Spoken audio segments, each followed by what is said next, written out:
I got thinking about our lesson from Mark today, and I couldn't help but think about um, authority and voice.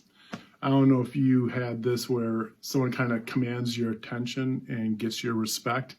I can remember growing up, before my dad passed away, he was that person. When dad spoke, all of us, all of us kids kind of, piped up and paid attention and listened because he meant business, with the six of us running around and getting all crazy and stuff like that. And then growing up through the years, there were other people who had that voice or that authority as well. I can remember being in seminary and going to school. There are two very well respected professors. In Old Testament, it was Ralph Klein, and in New Testament, it was Edgar Krentz.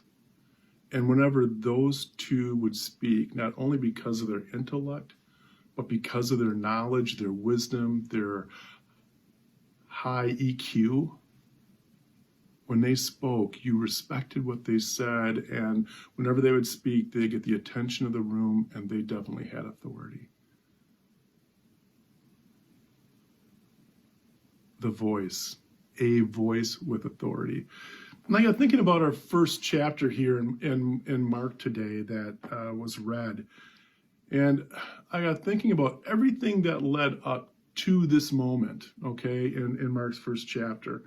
First of all, we have John the Baptist, ends up baptizing Jesus, right? We have Jesus then going out into the wilderness for 40 days. And you know what? Jesus did not succumb to the devil or to evil. So right there, Jesus is undefeated, 1-0. And then with Jesus' authority and with his voice, he then begins to call the first disciples. Now, the first disciples don't argue with him or say, no way. They follow Jesus because of his authority and his voice, one who is respected. And then we get to this Sabbath day. Jesus goes into the temple, right? And he begins teaching as one with authority, and the people are astounded by what Jesus is saying and what he is teaching with this authority. And then later on, when Jesus has this interaction with the man with the unclean spirit, the crowd was amazed. And they kept asking, what is this? A new teaching? Jesus, you see, went from 1-0 in the wilderness to 2-0 in calling the first disciples to 3-0 and undefeated in the temple that day with the unclean spirit. And I share all that with you because the one thing that I think is important for us to remember about what Mark is building here in Mark's gospel is that Jesus' power through God's Spirit is bigger than anything that can possibly defy God.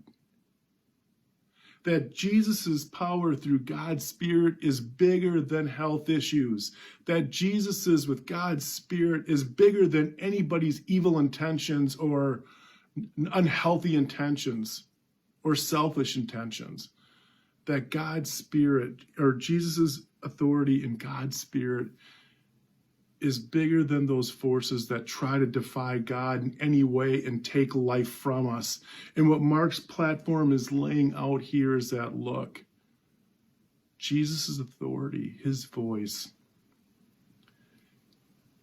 his power because of God's Spirit is bigger than those things that make you less than whole. And so when Jesus heals the man in the temple, there is so much to that lesson.